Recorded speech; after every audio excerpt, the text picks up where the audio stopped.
With me today is Bill Gamble, radio veteran who has done all kinds of formats. Right now, general manager in South Bend, Indiana at Midwest Family Broadcasting. Thanks for joining me, Bill.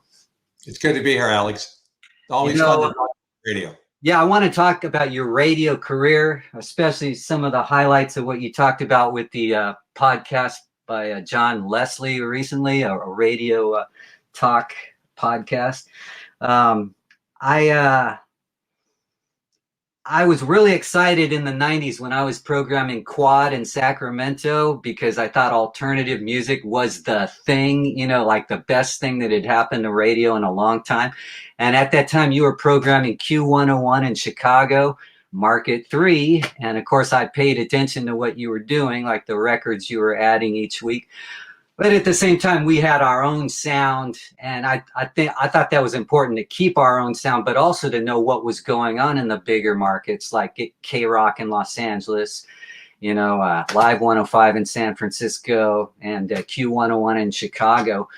So I paid attention, and so at one point or another, you influenced my programming. Just to let you know.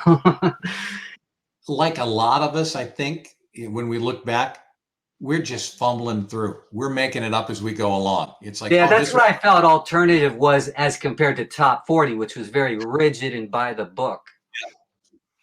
Yeah, it was. It was. The times were different where, ownership was different. All of the changes with ownership, the corporate control was, non-existent. So we Pre-Telecom Act of 1996, there were lots of independent owners. Yeah, and I was blessed to work for a great owner, Emmis, and they pretty much said, just find a way to get us numbers and do what you need to do. And so, we had the ability to, we heard a record, play the record, and it wasn't, it wasn't even politics. It wasn't any of that stuff. It was just, we were.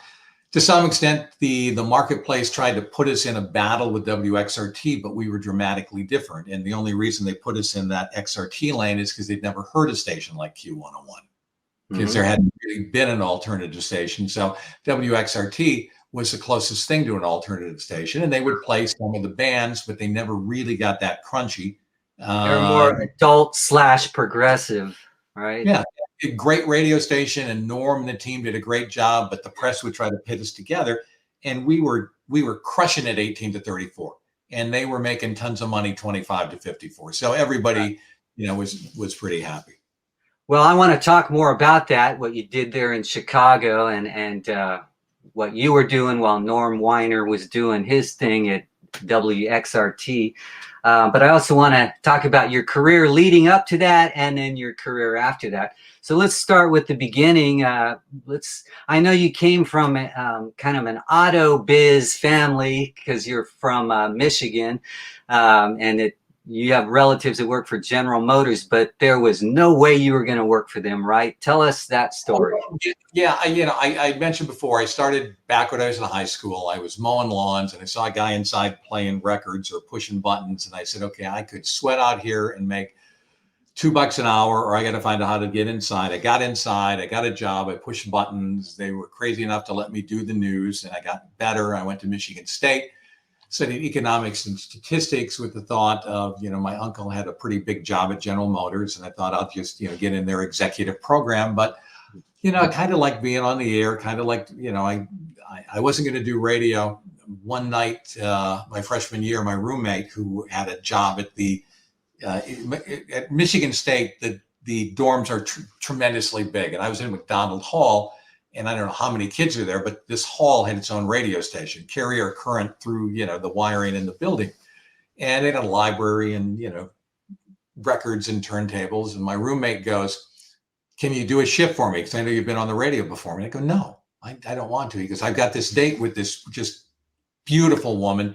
And she finally said yes. And I go, no. He said, I'll pay you 20. I said, I'm there. I'm your guy. So that was my first real $20 radio job. But I went downstairs and started doing it, remembered how much I enjoyed it, kept doing it through college. worked part-time at some of the radio stations in Lansing. And then when I got out, it was like, well, I'm going to keep doing this for a while. And I worked a couple of places in Michigan, got a job in Grand Rapids. Someone was foolish enough to put me on in the morning. I did okay. And then I left there and went to Frederick, Maryland, was there for about a minute. And then I went to St. Louis and as a programmer, which again, somebody was crazy enough to let me do. Then I went to Philly and then to Chicago and then out of Chicago to Tampa, then back to Chicago. And then out of Chicago again and back to Chicago. So Chicago's like that magnet. So it's home. So let's go back to 1977 when you were at Wi-Fi in Philadelphia, WIFI, top 40 station. You told a funny story on John Leslie's show how you were doing nights and you were up against a guy who beat you in the ratings, but only because he cheated. He checked off the spots he was playing, but he didn't play them. So he was like commercial free. And then I guess he got in trouble for that. Yeah, he got in some trouble, and I know the guy, and it's a really great guy, and he would have beat me anyway because he was that much better than I was. But it was like the numbers were close, and then they just got crazy close. They weren't close, and I'm not sure if he got in trouble, but several years later, he was giving me some grief about, and we'd moved on from there about beating me. And I go, I just don't get it. I know you're good, but you're not that much better. And he goes, I never played commercials. I said, what? He goes, the number one sin in radio to not play commercials. He goes, I just line off 1 or 2 stop sets every hour. I go, did anyone catch you? He goes, no. I go, okay. Yeah, again, you go back in the 70s, before they tracked everything. Before they tracked everything, or there were auto loggers, or all of those kind of things.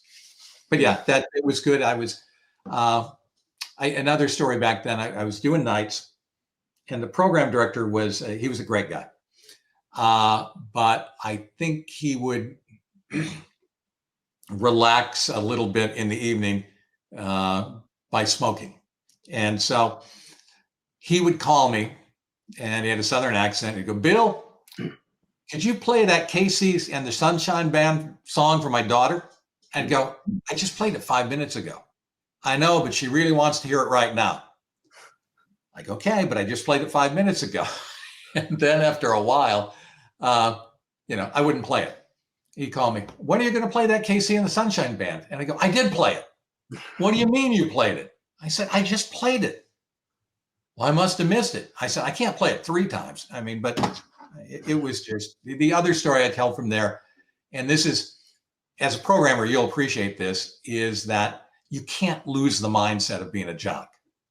The rebel, irreverent, anti-authority, and it doesn't have to be negative, but we had a lot of liners we had to do in that radio station. It was WIFI, Wi-Fi 92, continuous music in stereo. And so we have to read that line 3 times an hour between songs, like a human production element. Mm-hmm. And I thought it was the dumbest thing ever. So I just recorded it once. And then I, talked to my wife on the phone and hit the buttons and every quarter hour. And then we'd have a jock meeting and the program director would go, you guys need to be doing those liners with more passion and more realism and really sell them. All the stuff you say to DJs, it doesn't matter. And they're going to gamble here. Guys like a machine. Every liner's delivered perfect, and of course, every jock in the room knew I was tracking and recording it and put it on a cart, but the PD never knew, so it was fine. So a few years after that, you went to Chicago, and was that Q101? No, I went to Chicago in 1979. I was programming WEFM 99.9. And that was top 40, or what was that? It was a top 40 station. I replaced Kevin Matheny, who was there before me. And we had an interesting crew of characters. We had a true story, because they're all true. So I'm starting on a Monday. So I get into town Saturday night. They're in the hotel. So I figure, I wake up early because I'm excited. Boy, I'm in Chicago. I'm excited. I'm going to compete with WLS. This is like a big deal. So I go into the radio station at like 6:15 in the morning just to see what my office is like, that kind of stuff. I wander into the studio and I see the board op playing the religious shows, doing lines of cocaine on the counter. So I go, hi, I'd like to introduce you. I'm Bill. I'm the new program director, and I got to tell you, you're fired. So my first experience in Chicago was running the public affairs program until the jock got there at 9:00 in the morning. And it was fun. We did it for a couple of years, and then they switched the format on all the GCC stations to a Shilkey format. And I was out of work, and I ended up taking a job in Tampa, Florida, at a country station. And I'd never done country before, but yeah, I like things that are different. I like different challenges. I don't like, it could be the ADD, but it's just, I like new things. So I was in Tampa and several years and did well there. And then I came Was back. that the early 80s? That was early 80s, like 81, 82. Because 82, that's when I listened to country music. I thought that's when it was really good country music. It was really good country music. And I went to the biggest country radio station in the world at the time, WMAQ in Chicago. Okay. And I was there for 3 years. And then NBC sold their stations off, and Westinghouse, which became CBS, which became On and On, bought it and switched it to All News. I took a job in Indy for a year as a general manager, and at the time hated the job. And I got offered. NBC still owned the FM Q101, but they were in the process of selling it to Emmis. And they said, would you like to come back and program Q101? It was an AC station at the time. And I said, yeah, I would, but I'd like to talk to the new owners before I move my family and back to Chicago. And so I talked to Rick Cummings and a couple other people at Emmis, and, we got along great. And I took the job. And that was 88 at Q101. Okay. Yet it wasn't alternative yet until what, 92? 92. It was, we were in, and anyone in radio will know this, we were in an AC battle where we had a big morning show, Murphy in the Morning. And we were spending probably $1.5 million or $2 million on TV annually. We're against the Viacom station that, Light FM, and they're spending $2 million, and the Bonneville station, WCLR. And then there was also RKO at the time with, WFYR. So there's all these AC stations all getting a 2-1, 2-2, 2-3.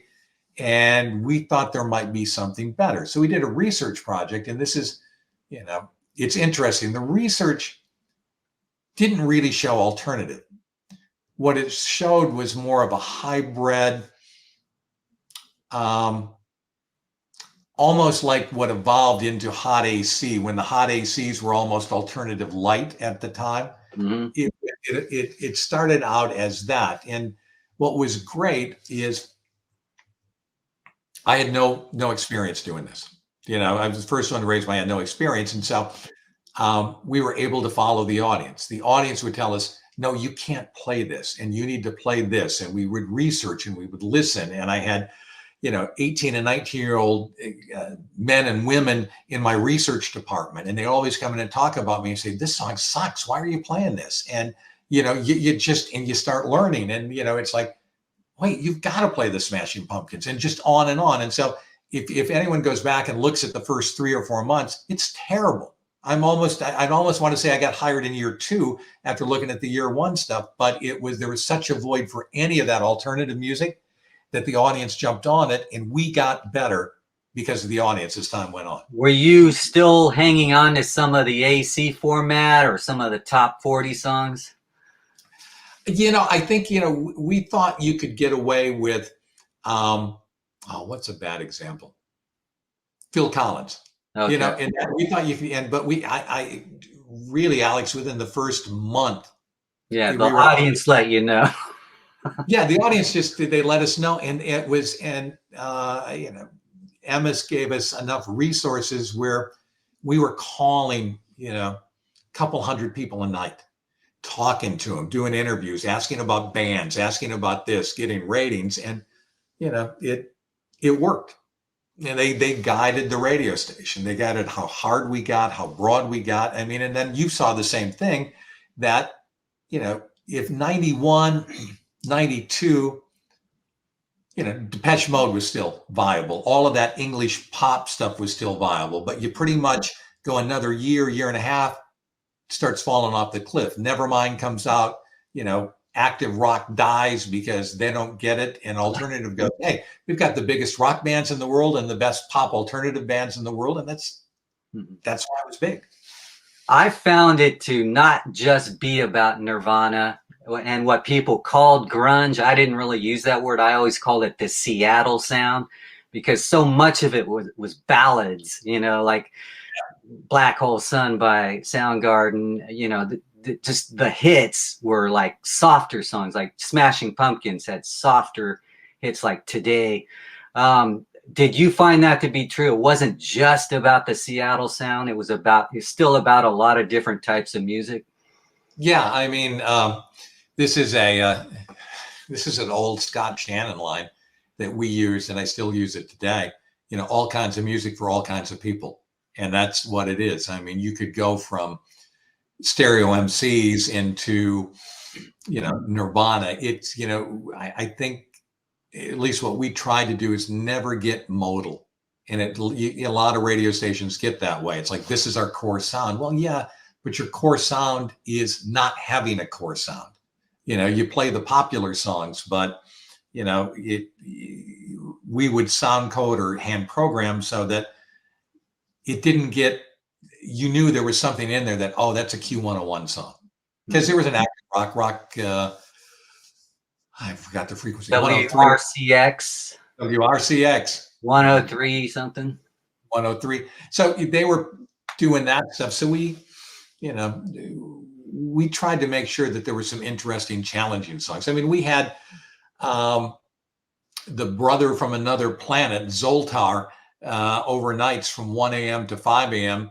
with the Industrial Zone. Now, I'm not a big fan of industrial music, and it's a pretty narrow, But you had Ministry out of Chicago. Yeah. And, the other thing is it's like any branding, having that show made us cooler than we really were, because they play the version of Ministry with the F word in it. Yeah, we do it 2 a.m. All right. Now you mentioned Smashing Pumpkins. Of course, they were in Chicago, based in Chicago. They also, for a while, were a Seattle band, but I think ultimately Chicago. What role did they play in your station? Like, what was their relationship with Q101? And did you play a lot of their music early?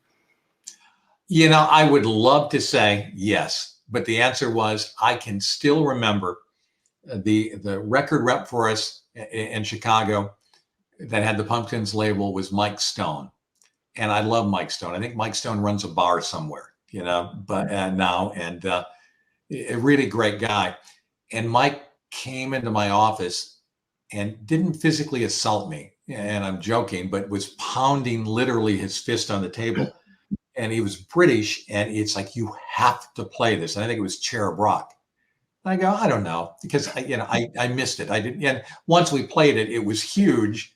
But I give Norm credit. They were early on the Pumpkins. Now, we got better at that. We were early on Veruca Salt. We started embracing the Chicago bands. I hired a guy that was actually in a research department, James Van Osdell. And, like most of the people in the research department, they finally come in and say, I want to be on the air. Okay. And we ended up with a lot of, quote, kids that were on the radio that really knew the music. And, I was bright enough at the time to listen to what they have to say. Now, isn't it true you did that with the morning show? And wasn't Mark Goodman from MTV doing the morning show for a while? Yeah. Mornings have always been a challenge for me. They were a challenge at that radio station. I mean, we had big numbers, we made money. Yeah, people looked at us, but boy, mornings were tough. And so I'd known Mark Goodman a little bit, and he wasn't doing anything. And so I flew out to LA and we talked, and he said he'd come and do it, and did mornings for a while. And he had one expectation, I had another, and it lasted 8 or 9 months. And then we parted, and then tried another couple of morning shows, and then at night on the weekends, there's a Chicago band called the Lupins, and it never really had great success. I mean, they were on, I think, the Dumb and Dumber soundtrack, and they had some minor, alternative play. But I was hanging out with them at one of our shows, and both of the guys, Lance and Stoley, they were really funny. And Brooke Hunter, who was working for me at the time, I said, why don't you guys do it? We need to do something on Friday nights instead of just here's the same song. So why don't you guys from 10 to 2 come in and just clown around? I said, don't swear, and tell Stoley not to talk about masturbation all the time. But other than that, just have fun. And they had great fun. And Stoley knew, like, Liz Phair would come in and play, and different musicians would play. And I needed somebody for mornings, and I thought, okay, I'm going to try Lance and Stoley. Yeah, this might just be. I don't want to compare them to Beavis and Butthead because they're smarter than that, but it was a couple of guys in a punk rock band, and it was really funny, but it was so not mass appeal, and it was clearly not advertiser friendly. Mm-hmm. Was it politically incorrect? Yeah, well, I mean, I guess, Alex, we'd probably be arrested today for those kind of shows. I don't think to do that kind of stuff anymore. But yeah, they were really good. They were just in the wrong spot. And so then we hired a show that had been on the Loop, Wendy and Bill, and they did a great job. And they did a great job after I left, and they were there until they hired Mancow. Okay. And who else was in the lineup back then in the 90s? Oh, Samantha James was working for us. Steve Fisher was working for us. Robert Chase. The late Carlo Leonardo was the first DJ on Q101 when it went alternative. Of course, Brooke Hunter, Brian Peruk, Brian the Whipping Boy, who's still doing mornings at the Mix in Chicago. There's just a lot of good people. Just a lot of good people. And what's rewarding is these are all people that most of them still have careers in the business, which is like, especially when someone jumps out of the research, room and goes, hey, I want to be on the radio. Okay. And they're still on the radio. How many number of years later? That's pretty cool. You mentioned James Van Ostel. Was he the music director? What was his role there? And did he find local music for the station? Yeah, James started as a researcher. Then we put him on the air part-time. And then he came, we need to do a local show. And I go, no, we don't, because we don't need to. And then he came in, yes, we do need to do a local show. Okay. So we did a local show, and it went really well. And we exposed local bands, and, like. And that was Sunday night, 9 p.m., right? Yeah. That's when we did our local show. Probably other alternative stations did that same time slot. Yeah, and we also had a show on after it or before, I don't remember. Sound Opinions. Mm-hmm. Plus, you ran Modern Rock Live with Tom Calderone, right? No. Oh, you didn't? Because we ran that. I thought you guys ran it too. Now, we'd have two critics, and I'm blanking on their names right now because they're both really good. And they just talk about new music releases, and they'd criticize stuff that we played, and and it was just no hold barred. And, that's what made that radio station, because it was genuine. Mm-hmm. We talk about our warts, we'd get on and not bash things, but if it wasn't great, we'd talk about it. We didn't fake it. And there was I think a lot of that's been lost. Mm-hmm. Everybody's really good at pretending they're real.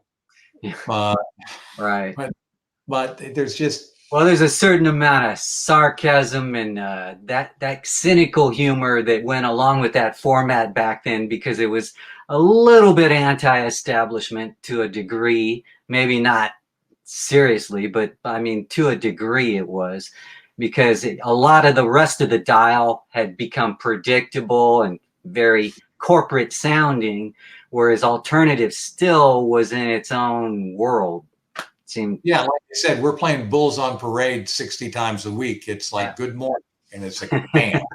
So Yeah.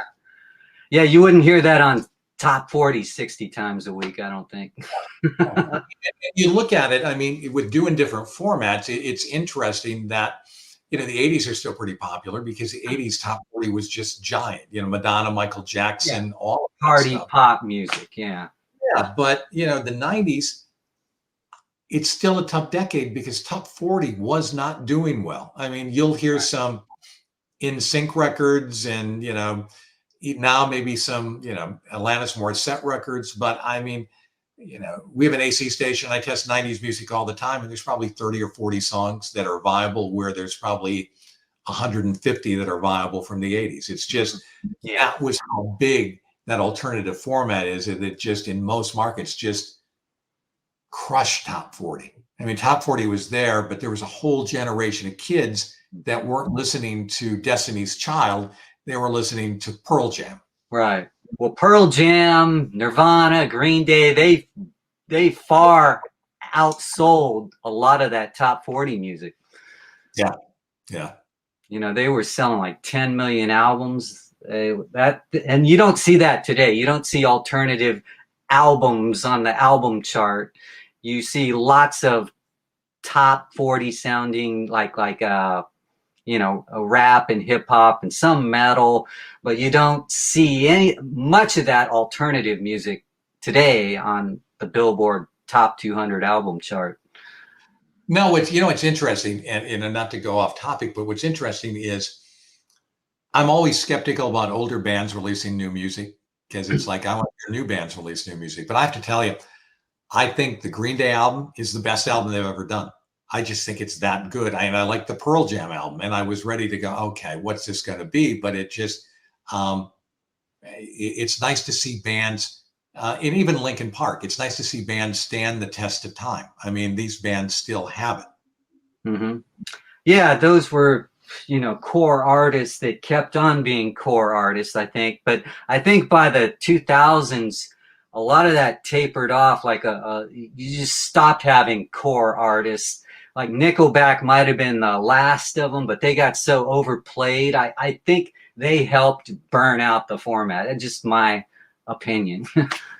Well, no, I think you're right. I think we talked about it a little bit earlier. Even today, alternative. Not all of them, but in a lot of markets where alternatives doing well, like 93X, really great radio station in Minneapolis, always has been there. It's one of the ones, even back in the day, I used to consult. But, they saw a lane that we can play hard rock and alternative and be neither, but be both at the same time. And I think there's a station in Indy and I think Houston, and there's a bunch of them out there today. If you look at those playlists, they would lean more active rock than alternative. There's, tough to be an alternative station out there because it's just, there's a lot of, great artists, Noah Khan, they're on and on. There's some great artists, but you had mentioned before that lean seems to be AAA. Mm-hmm. We've got the Days and the Linkin Parks and the Blink 182s and some of the, I don't want to say nostalgia bands, but that's what they are. And then a few, new acts that are really good, but they tend to be, as you said, it could go AAA as well as alt, and it doesn't go active rock. So, well, it seemed to me that the alternative format peaked in the mid 90s, and that's when you had the album chart flooded with alternative artists. I mean, it was just insane how much they were selling and outselling the pop.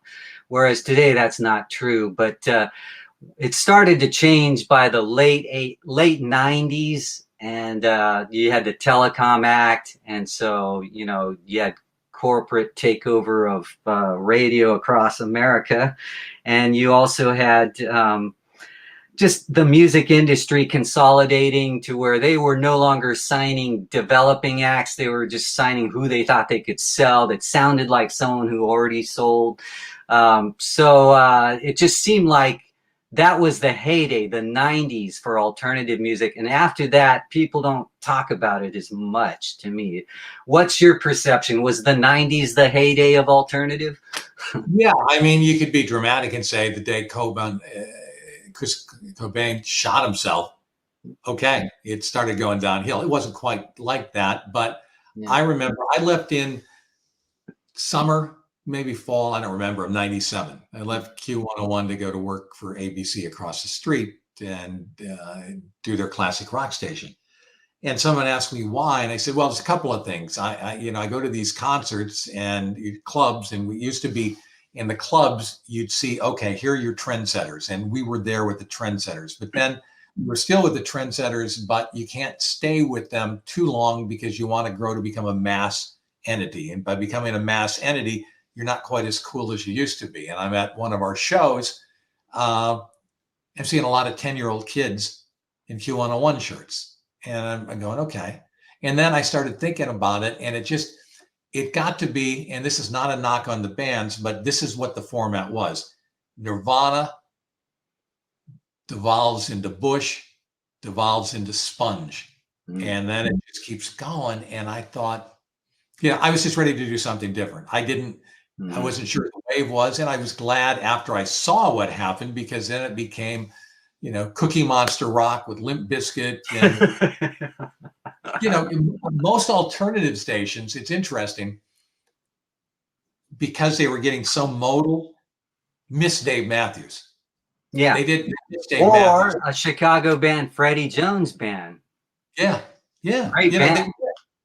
I mean, Dave Matthews ended up getting more, a lot of play on these hot AC stations and AAA stations, and alternative missed him. I mean, here's some guy, attracting 20,000 people in North Carolina at these shows, and it's like, wait, that's what our format should be about. We should be paying attention to that. For the record, Quad was early on Dave Matthews Band. Like, no one else knew what they were when we were playing them, and now they're going to be in the Rock and Roll Hall of Fame. Yeah, I know. It's just, it's labels and programmers, and it's easy to repeat what you've done because it's worked, and it's really difficult to challenge yourself or your company to go, okay, what else could we be doing? Because it's easy to play, and we did. Oh, let's play a Sponge record. Oh yeah, it kind of sounds like Bush. It's like, well, no. After a while, you want bands, and again, I'm not picking on Sponge. I don't know the guy or anything, but it's just, that 90s, that Mount Rushmore of those bands. It's why it's great to see Pearl Jam put out a great album. It's great to see Green Day put out a great album, because that really says, you know what, this is music that matters. This is music that will last over time, because these bands are still relevant, still producing music at a high quality. They're not the, Nickelback. Yeah, they're not run of the mill. Nickelback's too easy to take a shot at. So we've already done that. But did you have a definition of alternative music back then? Not really. There'd be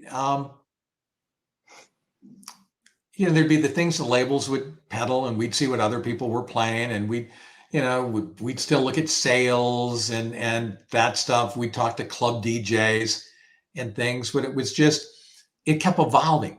We talked I think a few minutes ago, it's like when in 92, The Cure and Depeche Mode and all of those were like, boy, those are the core artists. But pretty quickly it goes, nope, it might be Nirvana, Pearl Jam, the Smashing Pumpkins. And then the format kept changing. And, someone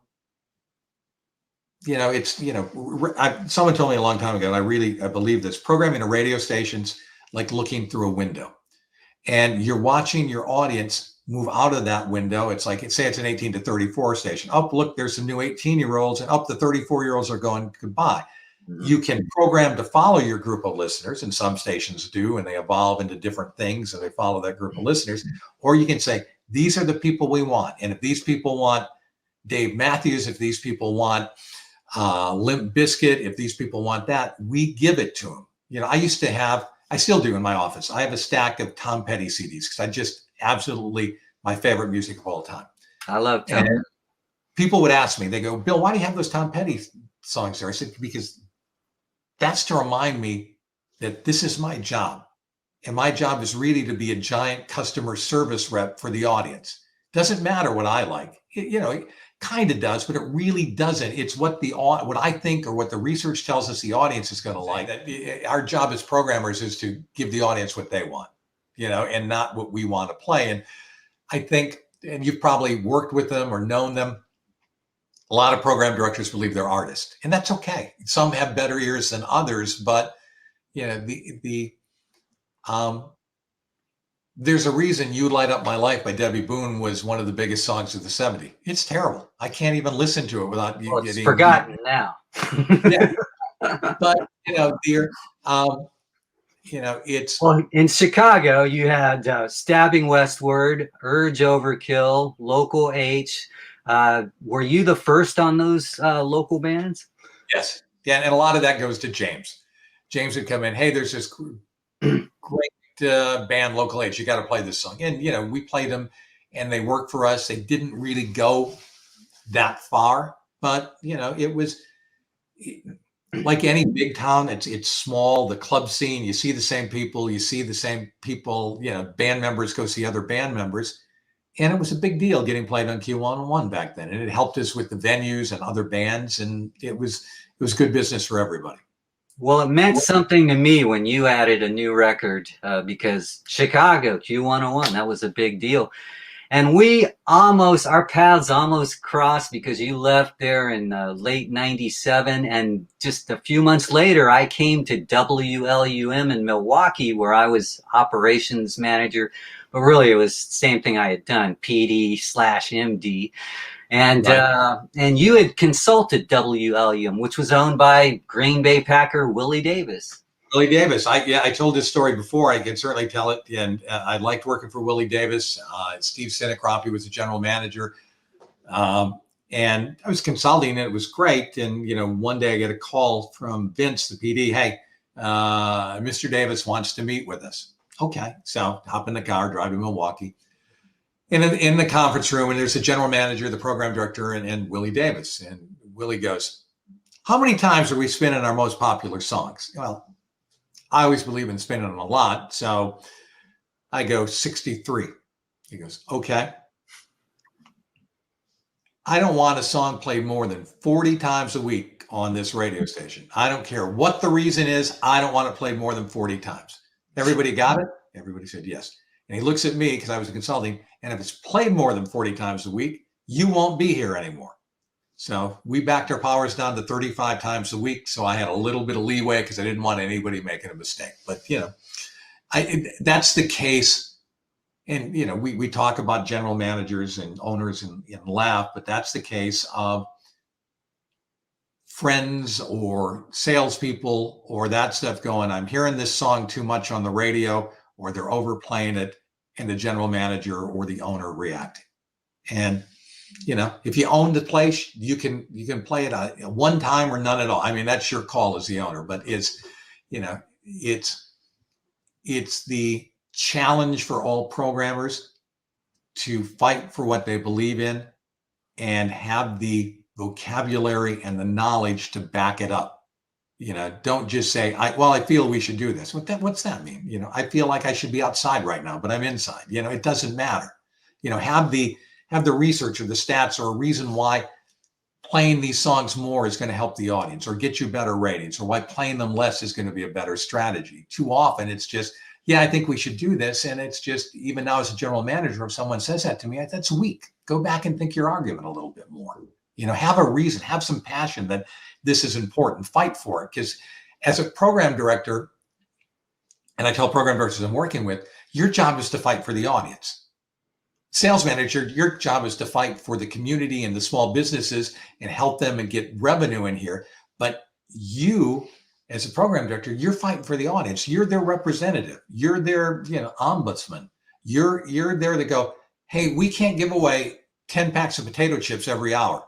Oh, why not? That's your job. And the general manager, in theory, is supposed to be the referee, but more times than not, the general manager is going to side with the sales manager. So you better be really good. You need to be, as a program director in a radio station, especially a major market radio station, you better be the best salesperson on the staff. Because you got to sell the general manager that the sales manager is insane and it will kill us if we do something.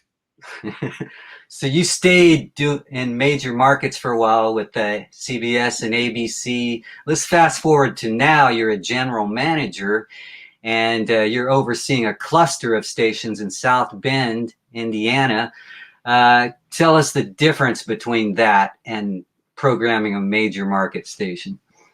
Yeah, I would tell anyone that's programming a major market radio station, stop today and find a market like the size of South Bend. After I left CBS, I was programming US 99 in Chicago, and that job ended, and I didn't know what I wanted to do. I didn't want to pack up and go, okay. And I had opportunities in Houston and Los Angeles and a couple of places, but Alex, a lot of the jobs with a lot of the companies, okay, I'll be there 3 years. If I do really well, 5 years, and then it'll be, reduction in force. And it's like, I didn't want to do that.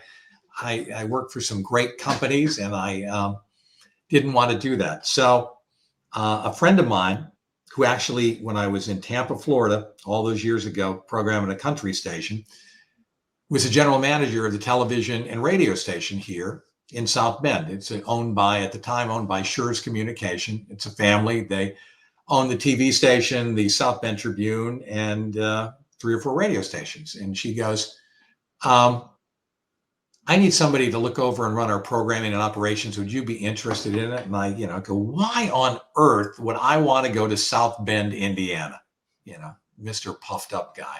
Had you been there before? No, I hadn't. But I came out to visit Sally, and I talked to some of the management people of the staff, and they didn't have anything else going on. And so I said, okay, let's do this. Let's say I'm going to consult you for a year. I said, and if I find something else, that'll be okay. And they were great. And they had an apartment here. So in South Bend, so I'd work 4 days in South Bend. Mondays I'd work in Chicago because we had a place in Lincoln Park. And then I'd, make the commute back and forth.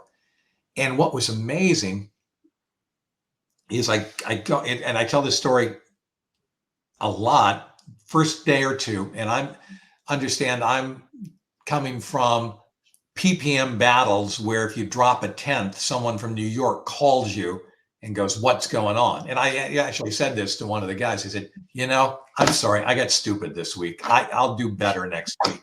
What the hell? Now, you're a statistics guy. You studied at Michigan State, statistics, economics. So you actually had an edge on that kind of stuff, knowing about numbers, right? Yeah, I did. But after a while, it's like, it's flawed. It's on and on and on, but it's like, okay, this is the game we're playing. So I got to play by these rules. But so I'm in South Bend, I'm listening to our morning show, and on the big AC station, which is number 1. And the morning guy is talking to a restaurant owner. They have this deal, restaurant of the week, and the restaurant owner comes in and they're talking, and he's tasting the apple pie, and they're talking, and my brain is wired into PPM. It's like, go, go, go, go, go. Because, I'm hearing meters turn, and I couldn't get over it. And it bothered me, but I've learned that I need to learn before I take action, because I usually don't know what I don't know. And what I figured out pretty quickly is everybody in town knows our morning guy. Everybody listens to him. And that's how radio is supposed to work. It's, hyper local, hyper direct. I was also able to, it's like, oh, I don't have an imaging production guy. Okay, I guess I'll have to do that. I don't have this or that. And it was, I got to tell you, Alex, it was a blast. I hadn't had that much fun in years. It was like, I'm writing promos, putting promos together, doing this stuff. And it was just like that. And I thought back, what was I doing in Chicago?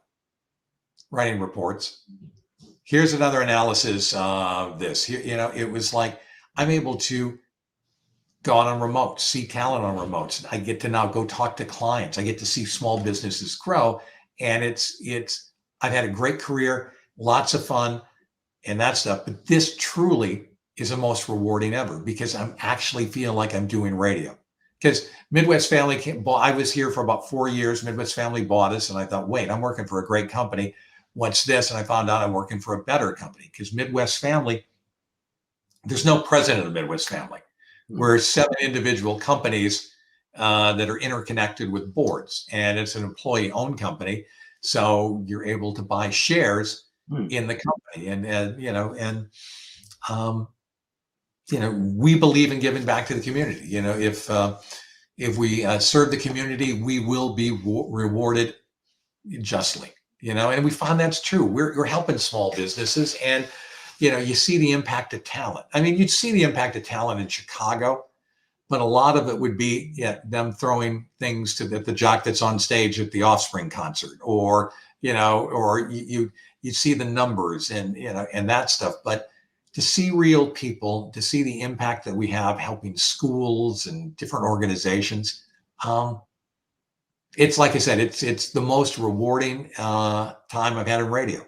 And being a general manager, I think I told you this before we started. To every general manager I work for, I apologize. I'm sorry. I didn't realize you had an actual job and did more than just play golf every week and drink. I apologize. So what you're doing now, who knows, that might be the model of the future for national, corporations and radio, because the corporations that took over, they've kind of failed because you look at their stock prices have gone from $50 to 50 cents over the years. And they're just not doing what they should or what they set out to be doing as far as making money or having influence over the industry. They've really melted down, whereas the small markets have persisted, I think. And this is a perfect example of if you can make this small market work, doesn't that become a model for the bigger picture? Yeah, I think the challenge everybody has, because the people that are running those big companies, they're smart. They're not. Oh, these guys are blowing it. They're really smart people. But the challenge small companies have, big companies have, is debt. Running a radio station, it's pretty easy. Every radio station, Alex, is the same. What we need? We need some DJs, we need some salespeople, we need some people to do the paperwork in between, and we got to pay some streaming fees and some music licensing fees. And it's a business that if it's done well, it's pretty easy to cash flow 20 to 25%, sometimes 30%. But what happens is debt. And you expand through debt and you add debt. And so you've got to service that debt. And what happens is that you spend all this time servicing debt. And then in public companies, you're servicing the debt. And then you have to make the balance sheet look good enough for Wall Street. So you're reducing force. And so otherwise reorganize while all the shareholders go to zero, right? Yeah. And then at the same time, usually it's interesting that when different companies do this, there's either a day or two before or a day or two after a reduction in force, there's some new innovation initiative that comes out into the press. And so it's a whole different game public companies are playing with Wall Street. We still have challenges. We have challenges with the debt and things that we have to do. I mean, we moved, during the pandemic, when Midwest Family bought us, we had a 5-year lease in the building we were in, and we were paying a lot of money in rent. And so we decided in 2019, we're going to buy a building, and find a building in South Bend and have our own building because we'd rather, pay a mortgage than pay rent. Well, we started construction in 19, and then this thing called the pandemic, you might have heard about it. It was a nightmare. Yeah. Workers getting COVID, steel prices going through the roof. And we've got a beautiful building. But, would I have built, or would we have built this building knowing today what I knew then? Absolutely not. Because we got really good working remote. Mm-hmm. I've got a lot of the staff works remote. A lot of the support staff works remote. Salespeople come in, but a lot of their days are remote. We get together for team meetings, and we try to develop the culture. But the culture is people want to work remote or hybrid, and we find we get better people that way. If I'm hiring a digital strategist, they don't need to be in the building to do that job. Mhm. They can be in California. Now, not that they are in California, but it's just some of our sales support. Instead of sitting outside of the sales manager's office, they may be sitting at home, but they're probably more qualified, but they just want to be home with their young children because they don't want to leave them with a babysitter. And it's different. And so knowing those things now, would I be in this 19,000 square foot building? No. Mm. But things may change. I mean, so, and it's financially we're better, we're there. But if I write a book, the book's going to be on how to build a building during a pandemic, because it was Yeah. you talk about things that you start as a DJ, and I'm doing this building project. I'm going, I don't know. I don't even have a clue what I'm doing. Now, luckily, we have a lot of good people that help, but it's just like, I'm looking at construction overages, and anyway, it was really fun, but trying to do it remotely, or finding out, one of the guys on the crew had COVID, so the whole thing has to shut down for 2 weeks. I mean, that happened probably 3 times. It was Well, then there's podcasting, and you're involved with that, right? You're with Accu Radio. Tell us about that. Q Radio is it's been around for quite a while. It started by Kurt Hansen, and John Guerin is the CEO. I think that's John's title. If it's not your title, John, I apologize. But John's one of the head guys too. And Accu Radio has a different premise. Accu Radio believes that music programmed by humans is better than music programmed by computer or AI or algorithms. I agree. Yeah, I do too. And so we have like the largest Chinese menu of radio stations on the planet. I think there's over 1,000 different channels, and you can find almost any mood or any genre you want. I urge everybody just to go to accuradio.com. And you're a fan of 1970s country? We've got 1970s, 1960s, on and on and on. Mood, era, every way you can split it in pretty much every format. And AccuRadio is one of the top 10 streaming platforms in the world for music. And it's really designed because of ease of use. There's a belief that humans can program better, and that people, at the end of the day, want someone to do it for them. How many of you out there have designed a playlist on Spotify? Oh, I got this great playlist. And you do that, and that's kind of fun. And you listen to it a few times, and you share it, and then, okay. And then it sits there for 5 years. With AccuRadio, you may be in the mood for easy listening country, and it's fully customizable. Not that you have to, it's real easy. If you hear a song or an artist you don't like, you go, I don't want that artist on my channel. And it does learn what you like. And it's, obviously biased toward it, but I think it's a great listening experience. Limited commercials, and good songs, just in every format. And there's a lot of great program directors that are involved in AccuRadio in the different formats. I've been doing that for 13 or 14 years, and it's really fun. I'm in charge of I should know the number, but I'm going to say almost 100 country channels. Wow. After about 10. 100 flavors of country, huh? 100 flavors of country, and most of them all have George Jones on them. So, well, we've been talking for about an hour now, Bill. Anything else you'd like to add? I would urge everybody that, here's the, we're competing with Facebook and Google and,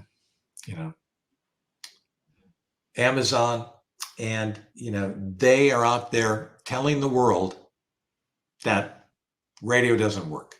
They're out telling the world that impressions, yeah, they do work, but radio works. There's so much data out there that how well radio works, especially with digital, better than radio and television. Um, I think of it this way: if radio today was a brand new invention, think about it. Okay, so Alex, I'm going to give you music in your car pretty much for free. You don't have to pay $9.99 a month. You'll have different sources. There's no bandwidth, no streaming charges, anything. And, I'm going to give it to you with your car. Oh, that is the coolest thing ever. And when you go to a new city, you get a whole new group of music you can listen to and personalities and talk. It would be, and it's over the air and there's no wires. So I don't have to hook it up to my cable system or my modem or, any of that stuff. People would jump at that technology. But because we're over 100 years old, it's easy to think of us as an appliance. Oh, yeah, the radio. And we see the studies. It's in car. It's, we still own the car, but there's a battleground for the car.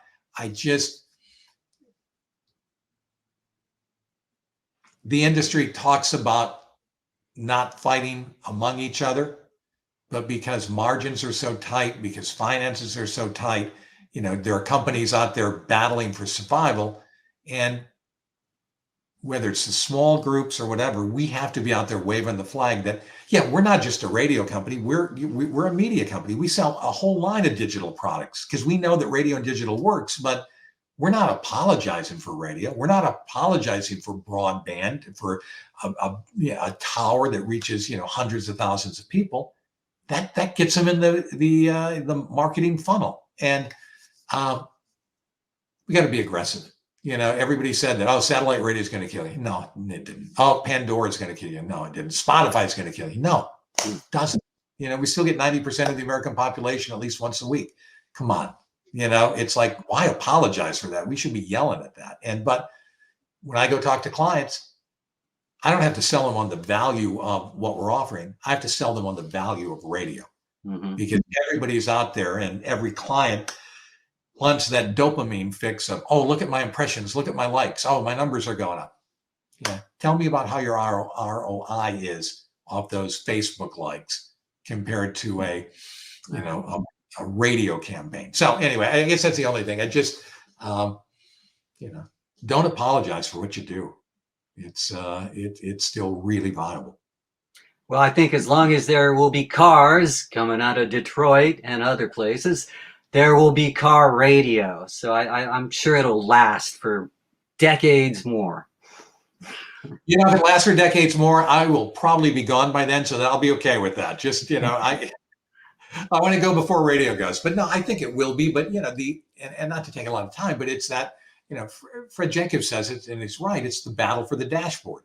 There'll be a radio, but is it going to be easy to find? Is it going to be right there to see it? Or is it going to be a button that you have to scroll through like apps on your phone? It's, we'll be in the car, but we have to battle for a position in the car. And Jacobs and other broadcasters have done a good job of, telling our story to Detroit. And I think they get it. You see what the industry has done with, battling the automakers on AM radio. Mm-hmm. Yeah. So, well, Bill, it's been great talking with you about radio, your career, Chicago and beyond, South Bend. Now we know more about that. It's been wonderful talking with you. Let's talk again sometime. I appreciate it, Alex. It's been great fun. Thanks.